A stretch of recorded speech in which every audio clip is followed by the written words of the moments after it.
కూటమి ప్రభుత్వం పాలనా పగ్గాలు చేపట్టి ఈ రాష్ట్రంలో చేస్తున్నటువంటి అరాచకాలకి, మోసాలకి, అక్రమాలకి, మరీ ముఖ్యంగా ప్రజలకు వెన్నుపోటు పొడిచినటువంటి విధానానికి వ్యతిరేకంగా ఆ విధానాలన్నిటినీ ఖండిస్తూ ఈరోజు మా నాయకుడు జగన్మోహన్ రెడ్డి గారి నాయకత్వంలో ఈ అనంతపురం జిల్లాలో జిల్లా అధ్యక్షులు అనంత వెంకటరామరెడ్డి గారి ఆధ్వర్యంలో పెద్ద ఎత్తున ప్రజలతో కలిసి నిరసన కార్యక్రమాలు చేపట్టడం జరుగుతూ ఉంది. మనకందరికీ తెలిసినటువంటి విషయమే, చంద్రబాబు నాయుడు గారు ఈ 2 సంవత్సరాలుగా మాత్రమే కాదు 40 సంవత్సరాలుగా మోసం చేస్తూనే ఉన్నాడు ఈ చంద్రబాబు నాయుడు గారు ప్రజలని అనేసి, ఈ రాష్ట్రాన్ని అనేసి ఈ సందర్భంగా తెలియజేస్తూ ఉన్నాం.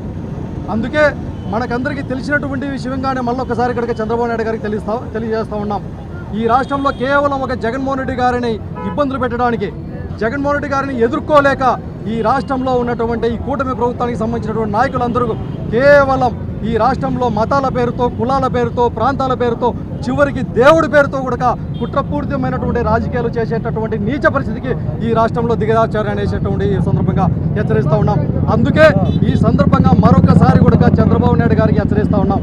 అయ్యా చంద్రబాబు నాయుడు గారు, మీకు ప్రజలు ఇచ్చినటువంటి అధికారాన్ని అడ్డం పెట్టుకొని మీరు ఈ విధంగా కుట్రలు చేస్తూ ఉన్నారు. మీ యొక్క అధికారంతో ప్రజలకు మంచి చేయాలి కానీ ప్రజలకు వెన్నుపోటు పడిచినటువంటి సందర్భాన్ని మేము ఖండిస్తూ ఉన్నాం. భవిష్యత్తులో కూడా జగన్మోహన్ రెడ్డి గారి నాయకత్వంలో ఈ పాటికే ప్రజలందరూ కూడా ఒకసారి ఆలోచనలో పడ్డారు. ప్రజలందరూ డిసైడ్ అయిపోయారు.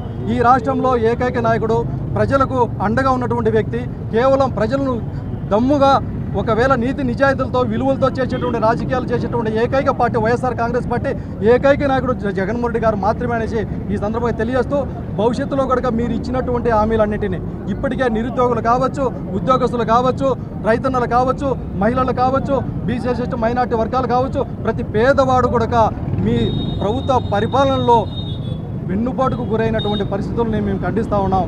అందుకే అయ్యా చంద్రబాబు నాయుడు గారు, ఇప్పటికైనా ఇచ్చినటువంటి ప్రతి ఒక్క హామీని నెరవేర్చండి.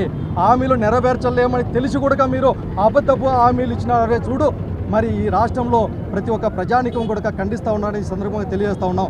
భవిష్యత్తులో కూడా జగన్మోహన్ రెడ్డి గారి నాయకత్వంలో ఈ రాష్ట్రంలో పెద్ద ఎత్తున ప్రజల పక్షాన, ప్రజల గొంతుకుగా నిలబడతామనేసి ఈ సందర్భంగా తెలియజేస్తూ, ఈ కార్యక్రమాన్ని ఇంత పెద్ద ఎత్తున విజయవంతం చేసినటువంటి ప్రతి ఒక్కరికి కూడా పేరు పేరున ధన్యవాదాలు తెలియజేస్తా ఉన్నాం. జై జగన్, జోహార్ వైఎస్ఆర్.